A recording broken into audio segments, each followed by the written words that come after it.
talk free agency here. We're going to do it in a few different ways. We're going to start off this way. Okay. Obviously the Niners are going to sign people, but they're also going to cut some people so they can create the cap space to sign people. Right. So who are the cap casualties going to be?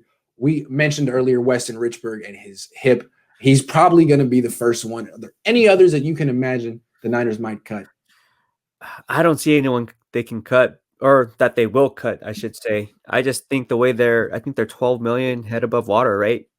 And aside from restructuring some of these deals, they still, they're still okay. So I don't see them cutting anyone. And where the cap savings come into play, it's not worth the risk of just cutting a player just to save a little bit of cap space. So okay, hold on. Let me throw a name out at you. Let me see if I can throw multiple names. But the first thing that comes to my mind is Jimmy Garoppolo. Jimmy Garoppolo. Hey, let's put it this way. The scenario happens. I don't think they would get rid of him until after June 1. Mm-hmm. So getting rid of Jimmy Garoppolo doesn't help your cap space for this year's free agency. It doesn't. So in that sense, he'd be a strange cap casualty. But let's say the Niners draft Mac Jones with the 12th pick.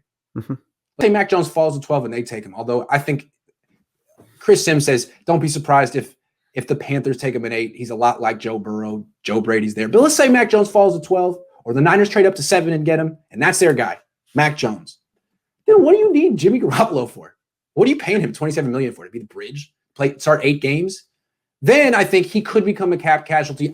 Mac Jones may not be there. Maybe the Niners can't get him. But if they do, all of a sudden I think Jimmy Garoppolo, no one would care about Jimmy anymore. It's like, dude, Joe Montana said we should, so we're going to do it. We're going to cut you.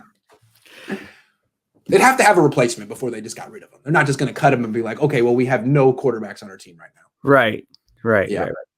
No, that's a good point. That's a good point, because if they do draft a quarterback, you can't keep both quarterbacks on the roster, because one's obviously looking over his shoulder while the other one's like, dude, are you going to take my spot, bro? Like, what the hell? It's toxic. It's toxic.